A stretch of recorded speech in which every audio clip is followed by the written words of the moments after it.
Hi, this is ZPPS Daudgaon. Today we are starting our daily activity one day. We have taken the challenge of 100 days, 100 structure and today is our day 94. आज 94वा दिवस आहे आणि आज आपण शिकतोय which पासून तयार करणारे सेंटेन्स आणि तेही परफेक्ट टेन्स. परफेक्ट टेन्स म्हणजे काय रे? पूर्ण काळ. त्याच्यामध्ये तीन काळ येतात: present perfect tense, past perfect tense, future perfect tense. आता परफेक्ट टेन्स मध्ये तुम्ही बघितलं असेल इथं V3 येतं आणि या ठिकाणी सहाय्यकारी क्रियापद येतात हॅव हॅज प्रेझेंट टेन्स साठी, हॅड पास्ट टेन्स साठी आणि शॉल हॅव विल हॅव हे फ्युचर टेन्स साठी येतात. समजा आता आपल्याला एक वाक्य करायचंय की तू कोणतं पुस्तक वाचलं आहे. बघा, तू कोणतं पुस्तक वाचलं आहे. मग वाक्य कसं तयार होईल बघा. Which book have you read. रीडचे तीन रूप काय आहेत? Read, red, read. बघा, तू कोणतं पुस्तक वाचलं आहे कसं झालं? Which book have you read. कोण सांगतं मला? तिने कोणतं पुस्तक वाचलं आहे? चला लवकर, हा सांगा, तिने कोणतं पुस्तक वाचलं आहे? Which book has she read? पुन्हा एकदा सांगा. बरोबर आहे. Which book has she read? शाबास.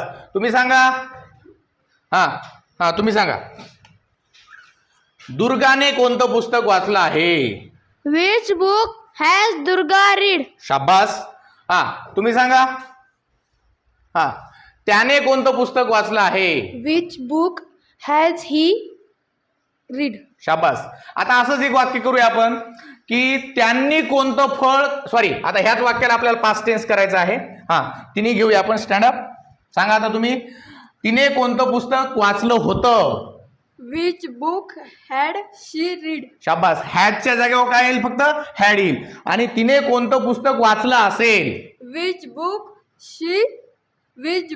will she have read? शाबास. Which book. बघा, which book will she have read. बघा अशा पद्धतीने. आता पुढचं वाक्य आहे बघा. त्याने कोणतं फळ खाल्लं आहे? त्याने कोणतं फळ खाल्लं आहे? चला कोण सांगतं? लवकर सांगा. त्याने कोणतं फळ खाल्लं आहे? सांगा Durga. Which fruit have they eaten? त्यांनी नाही, त्याने. Which fruit have नाही has he. Which fruit had he eaten? त्याने कोणतं फळ खाल्लं होतं? Which fruit had he eaten? त्याने कोणतं फळ खाल्लं असेल? Which fruit will he have eaten? Very good. आता याच्यामध्येच आपण एक सब्जेक्ट बदलूया. आता तुम्ही सांगा मला. उभे राहा. हा त्यांनी कोणतं फळ खाल्लं आहे? Which fruit have they eaten?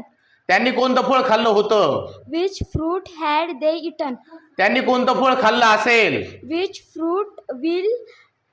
fruit will they have eaten? Very good. Clap for her. बघा अशा पद्धतीनं या ठिकाणी तुम्हाला काय करायचं आहे? या स्ट्रक्चरचा उपयोग करून 30 वाक्य तयार करायचे. This is the homework for all of you. Okay. आणि याची प्रॅक्टिस सुद्धा जास्तीत जास्त आपल्याला करायची आहे. Thank you so much for watching video. This is ZPPS Daudgaon. Thank you.